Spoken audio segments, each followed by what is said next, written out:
All right, everybody, this is Stephen Butler back with another video for you, and I wish it was on a better note that I'm making this video, but yesterday a good friend of mine passed away. Roger McKenzie was not only my friend, but he was a mover and shaker in the comic book industry and will be greatly missed.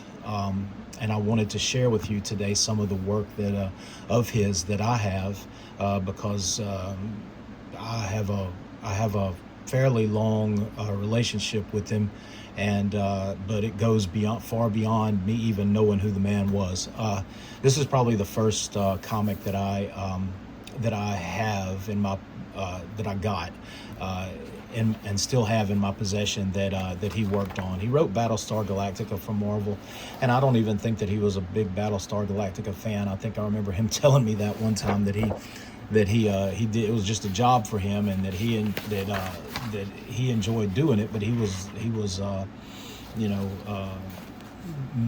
just making up a lot of stuff. And I want to do a separate post, or not post, I want to do a separate video that's just about this. I got this at a Kmart whenever it came out as a Treasury Edition book, and this, I think this was done before the TV series ever came out, because some of the characters are different in here than they appeared in the movie, or yeah, the original movie that came out, that the series followed.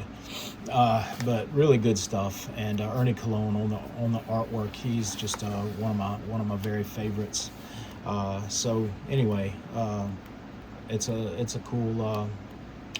really cool first. I know he probably did stuff before this, but this was a good first outing, or my introduction to his work. And then it followed up in the regular series. And but I'm a big Battlestar Galactica fan.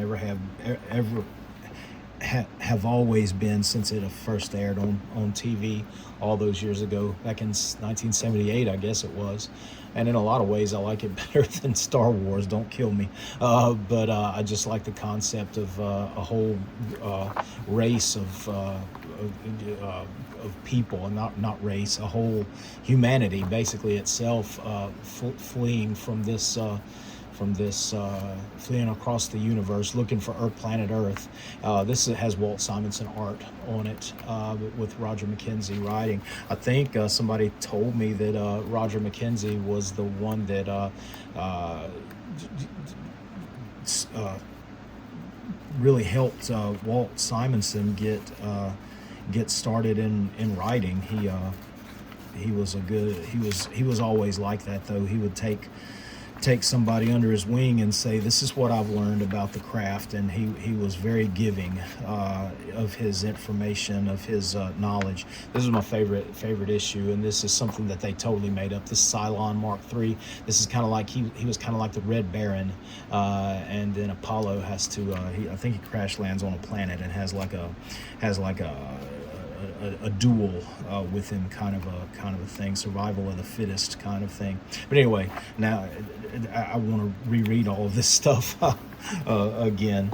But one of the things, he did a run on Captain America not long after this, I think. Or maybe even before.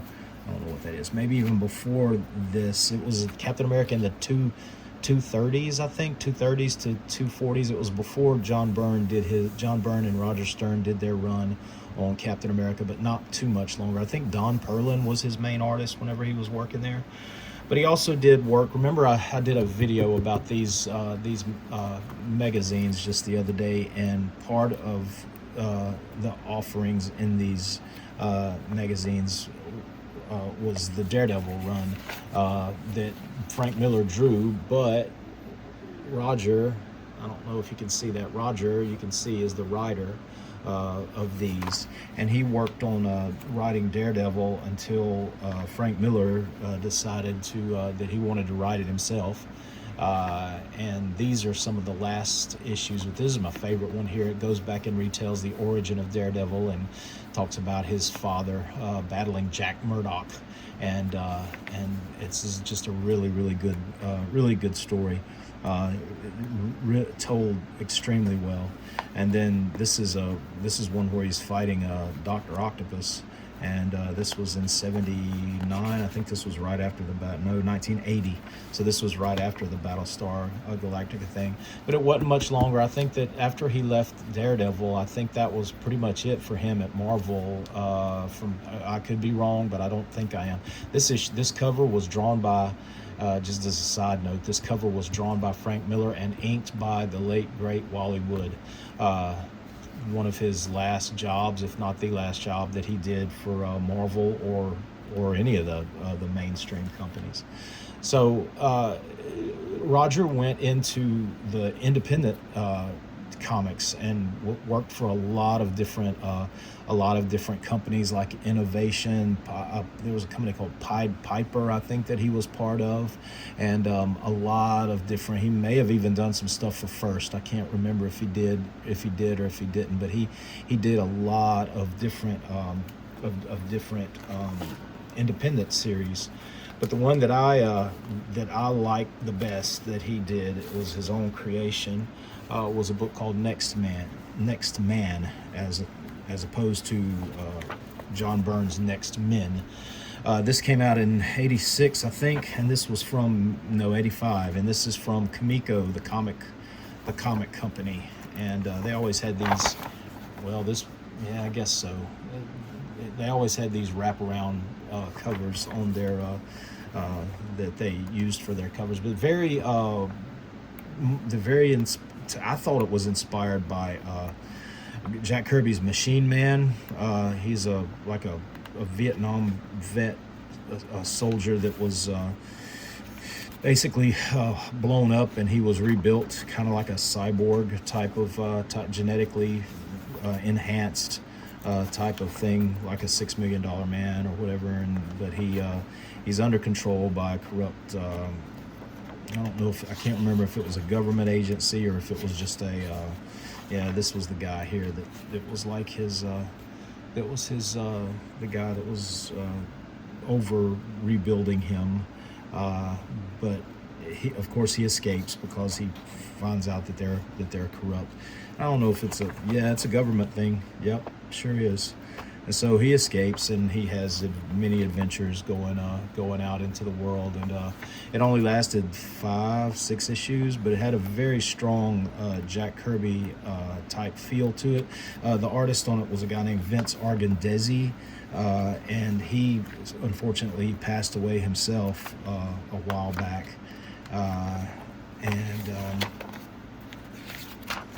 That's very Jack Kirby there. I love it. Like Kirby Redux type of thing, but yeah, I love everything about this book, and you can get it cheap. This is something you could find in the dollar bins, because I doubt a whole lot of other people even know about this, unless you're like, really into this, to old indie comics and stuff like that. But I dare say there's a lot of people that wouldn't have any idea, about this. And I'm making this video because I dare say that there's a lot of people that don't even know who Roger McKenzie is, and so it's incumbent upon, and now that he's gone, it's incumbent upon me to share this with you. I just want to get to the place where I can share it with people before they pass away. But anyway, flash forward several years, and to the internet age, and to the I can't remember when this was, 2015 maybe, 2016, something like that. I don't know. This doesn't have a year on it. Not exactly sure what year this was, but it was in the teens sometime. Wait, is it maybe here? Yeah, it is. I still don't see a year, but I want to say it's in the teens sometime. But Mort Todd is another friend of mine who passed away last year. started this Charlton Arrow thing along with several other guys like Roger McKenzie and Paul Kupperberg and several other guys, and that's how I got back in touch with Roger. I had known him from back in 1989, I guess it was, when I was submitting artwork to different publishers, and he actually was one of the ones that mailed me back and said, really like your stuff. You're almost there, but this is what you need to work on, kind of a thing.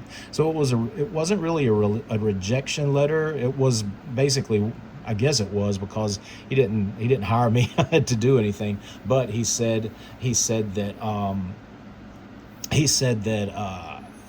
I like what you're doing. I like, this is what you need to work on to get it refined to the place where you can be published. And so I know that I'm not the only one that he gave advice to like that. I'm just one of many, but I'm very thankful. I'm very thankful that he did, and we struck up a kind of sort of correspondence that way, and then ran back into him as this was happening, and we decided that we were going to do something together, and we created a character named Mr. Mix-It. Roger, myself, and Mort Todd came up with this, and basically Mr. Mix-It is a bunch of Steve Ditko characters all thrown into a blender, and out came Mr. Mix-It, and that's exactly how I designed him. I put elements of Captain Atom, Spider-Man, of course, the Creeper, Blue Beetle, Speedball, several other characters I put in there. If it didn't come out in his look, it would come out in his powers. Doctor Strange, little bit of everything, and this came out. Again, this doesn't. Yeah, 2017 is when this first came out. So this came out with 3 issues, I think, and I only have 1 and 3. I don't know where number 2 is, but I got to share a cover with the great Joe Staten, who created E-Man. So that was awesome, and Roger was just it was a treat working with him.